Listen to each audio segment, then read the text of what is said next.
It's your boy, Albert Mad Creole Redeaux. It's youronespot.com.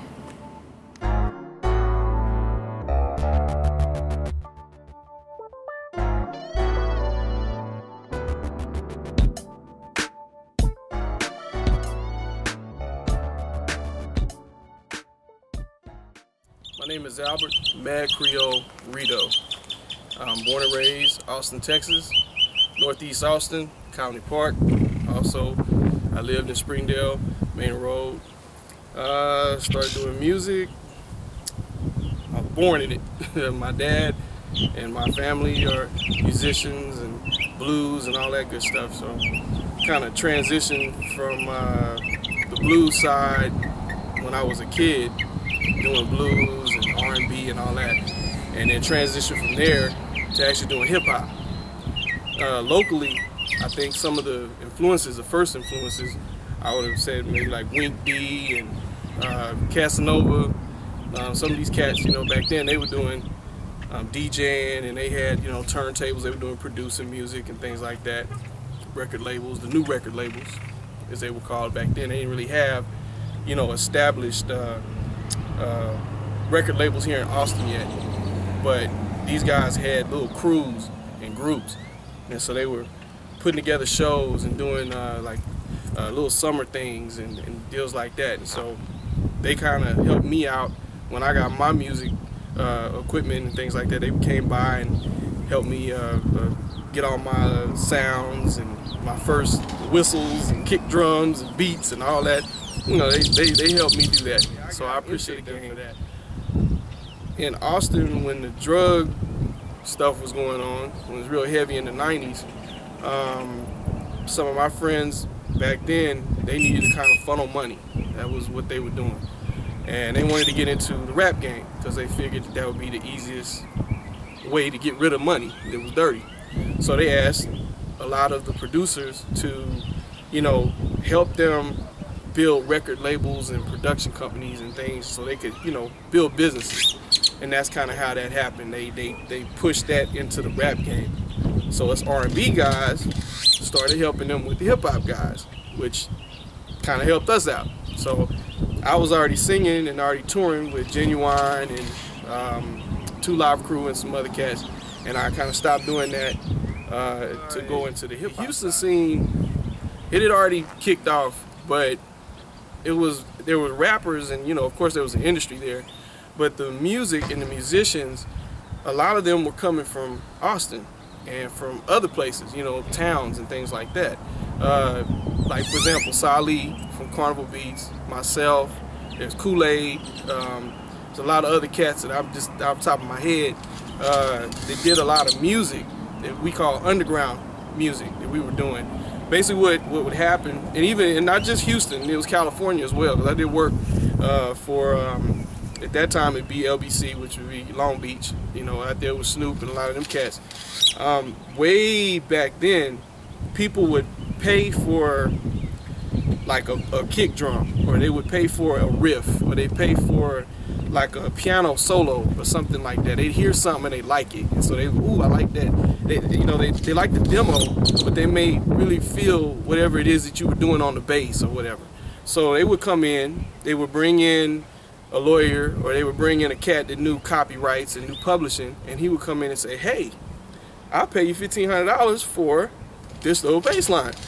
Well, back then, you know, $1,500, that's a lot of money. And you just flew me to LA, you know, I done had some sun and some drinks, and man, and you just gonna pay me $1,500 just for do-do-do-do-do-do, you know, hey dude, to me, you losing. I wasn't understanding the game back then when I was that young. You give them that, you basically, you know, you're taking your rights away for that riff. It's a work for hire kind of situation. So that happened a lot.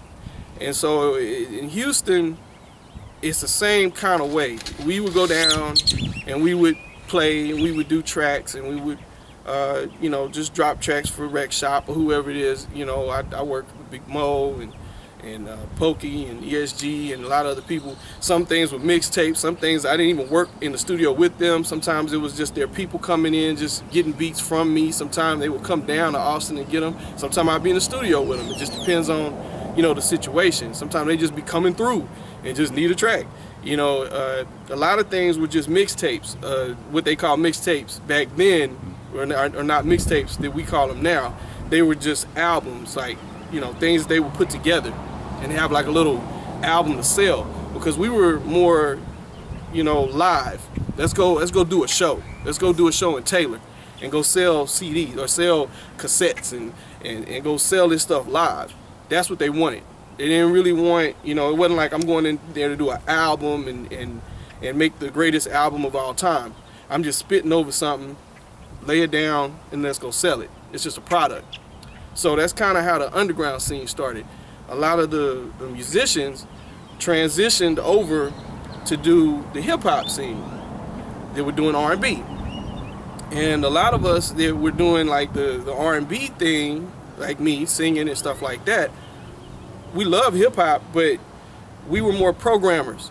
You know, we knew how to go in the stores and get the music and get the boards and program the boards and learn how to sample the boards and how to take a door slamming and use that and make it into a kick drum or something, you know what I mean?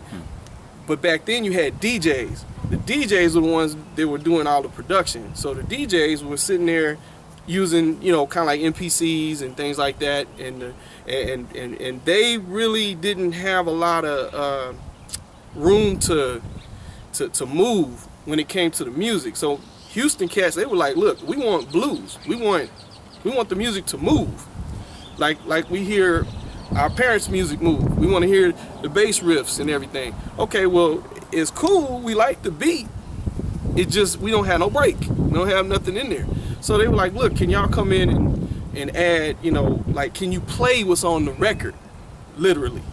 We're like, oh yeah, man, go on there, now you program it. So now you get the beat plus the programming. So now you put it together and there you go. Now you have a producer. And that's when we kind of took over that industry of what you would call a producer. We actually made music, but we were kind of recreating what was already there and being creative and making our own music as well. And that's kind of the history of how that worked. And that's Houston and Austin. It's like we are bound together. A lot of the music, a lot of people don't understand that. Some of the rappers, most of them came from Houston. A lot of the musicians came from Austin and other towns. So that's kind of how we merged together. Between now and then, I would say is it has nothing to do with the people. The public and the people are really not the problem. It's the industry. The industry is the thing that's changed. The consumer, the way the industry has shaped how the consumer buys product. Back then, we used to sell product. It was easier to sell an album. Now it's easier to sell a single. Okay, well, the difference is that back then the artists weren't making any money. The record labels were making all the money. So even though you had an album, you was making the same money that you would make making a single. Now, hell, at least a single, you can make money off the single and become a millionaire off the single. So I look at the industry in a different way. It's good on one side because the artists have control now and they have a lot better opportunity to do what they want to do and be more creative and control their destiny. On the other end, I kind of miss the police state of the record labels because they had a system set up, and it's kind of almost like, you know, you get used to being acclimated to a system, and we were used to that system. You're used to your money coming from this direction. It's like being at work. You get your paycheck every day. You know your paycheck's going to be there. But now if you go open your own business, you really don't know. Some days may be good, some days may be bad, but it's up to you to go out there and go make that money. And that's kind of where we are right now with music. The whole thing about the you know, Mickey Mouse tracks and all that, and rappers and whether they different from then and now and all that kind of stuff. You talking to somebody that's a little older, so I like, when I grew up with the music, we had little Mickey Mouse rappers too, okay? when everybody hard, when everybody running around here with guns and shooting people. So that's, I'd rather you dance and have fun than you sit around here pretending like you hard and trying to kill somebody and act like you the hardest dude in the hood. The hardest dude in the hood is dead or locked up. You not the hardest dude in the hood. So I mean, that's the way my mind works. I don't look at it, you know, to where, like, for now, you know, you see some of the newer music, it's lacking. I would say it's lacking that substance, I guess, is what the industry wants and what some people want. They want Tupac, they want Biggie back. Okay, well, you know, it'll come back around. You know, everything, you know, will move around, churn itself around, and it'll get back here. But you just got to give it time, you know. And there's different rappers for different people. And that's coming back, too. All that's going to come back. All the industry stuff is going to come back. We're going to get our Big Daddy Kane's back. We're going to get all our, you know, music eventually back. It's just, you know, we got to be able to celebrate the fact that hip-hop is still here after this long. I mean, hell, I'm just happy that we still, you know, have rappers. And, you know, we used to thought that we wouldn't never have a rapper, you know, after, what, 10 years. And we still have rap music. So, I mean, we need to celebrate that. And at the same time, we need to celebrate the culture itself. That's something that I'm really not happy with, is that we don't really understand the culture of hip-hop, especially down south. Our culture only goes so far. It stops at like UGK. You know, we go to one spot and like, okay, well, if it ain't Sip and Serve, Sip and Lean, if it ain't Houston, if it isn't in that time, in that era, then that's it. I don't know. Hip hop, yeah, there was some dudes rapping, but we really don't care about that. It's all about, you know, the South. We still need to recognize what's going on and what happened in hip hop before that time, because it's very important. Yes, I understand that we are celebrating ourselves right now because we didn't get our opportunity. Now we are, but we also need to celebrate the whole, you know, the whole entire thing, whole hip hop in general.